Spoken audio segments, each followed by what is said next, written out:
I am at the 2024 LA Auto Show standing in front of the brand new refreshed 2025 Volkswagen Golf Type R. Let's dive in and see all the changes Volkswagen has done to it. All right, so since this is the Type R, let's talk about the engine first.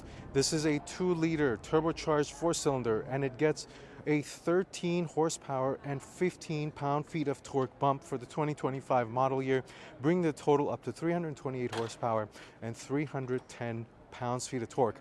The engine is mated to a 7-speed double-clutch transmission, putting power down via a 4-motion all-wheel drive system. Now, according to Volkswagen, 0 to 60 occurs in 4.6 seconds, but many think that that is underrated, especially since the pre-refresh did it faster than that in magazine testing.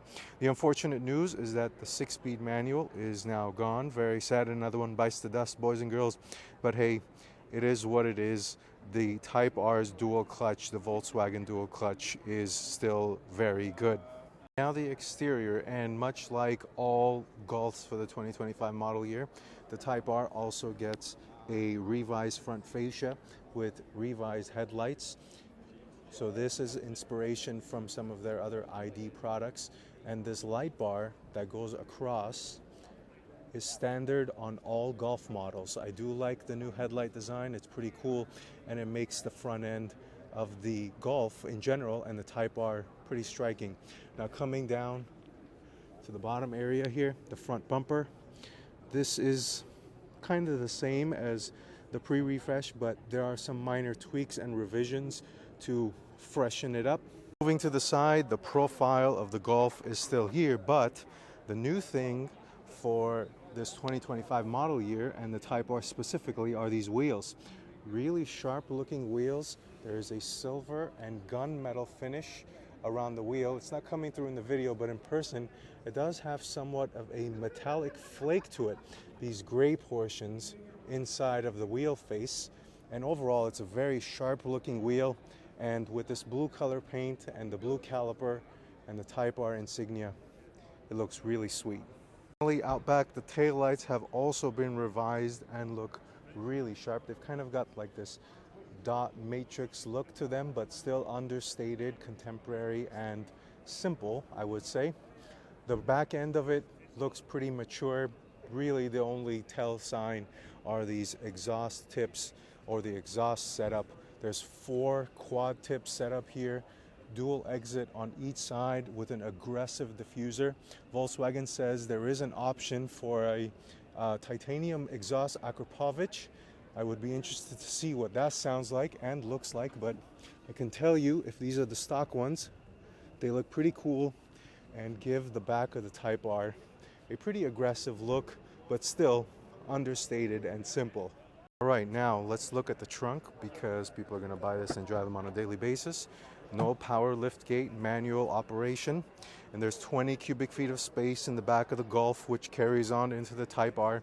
You also have the ability to fold down those rear seats. They fold down mostly flat, but it does give you a couple extra cubic feet of space, 34 when you fold everything down, and there's plenty of room for you to move things around, go on a weekend getaway, go traveling, things like that. Day-to-day stuff, for the lack of a better term, should not be a problem in the Golf and the Type R. All right, now let's take a look at the inside of the Golf R and highlighting these seats. They look like they're the same seats from the Mark 8 Gen, but they do have like this cool blue, really nice contrast stitching, nice leather and Alcantara offset on the seat. Very sharp looking seat. There's a cross pattern. It's nicely done. I wouldn't say it's too busy. I think it's very appropriate to the Type R and what they're going for here. Now let's jump inside. There are some changes on the inside of the Golf R.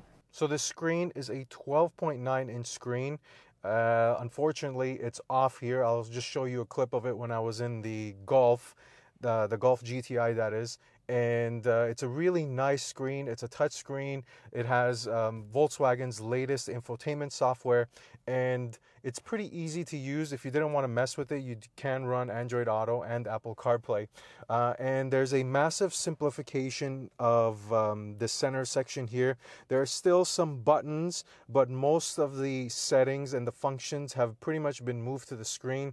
There's a slider for the air conditioning and the volume functions, so some people are going to be rubbed the wrong way with that, but nonetheless, there's still some buttons here at the very least to operate some things. Wireless charger down here, 2 USB Type-C chargers, the transmission controller, 2 cup holders, and a storage area. Now, one thing I want to call attention to is the steering wheel, and let me tell you why. So for this generation, this refresh generation, in the regular Golf, these buttons here have been moved to physical push button style.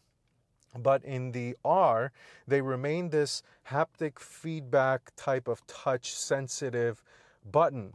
And the reason Volkswagen did that, they still have this R button here.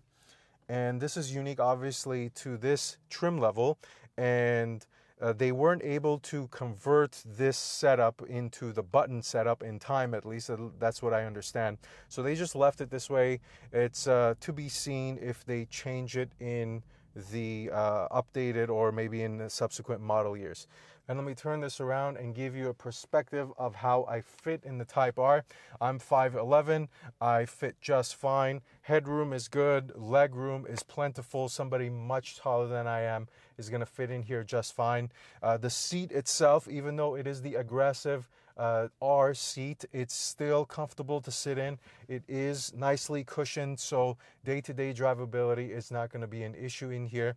Overall, I would say this is a pretty nice, snug, comfy interior, and the Type R with the carbon fiber bits and some of the seats and the stitching and the cross patterns and stuff give it that heightened feeling that you're expecting when you're paying a little bit more for the sportier product. So that's the brand new 2025 refreshed Golf R. There is no release date determined yet, but Volkswagen tells me it'll probably be sometime in the early to mid 2025 timeframe. Same thing goes for pricing, nothing announced yet. So if you've got any questions about it, please make sure you leave me a comment down below or send me a message on Instagram @DriveSteady. If you happen to be interested in the regular Golf GTI review, here's a link for you, and also some other cars that I did during the time I was at the LA Auto Show. Otherwise, thank you for watching this video. Until next time, drive steady.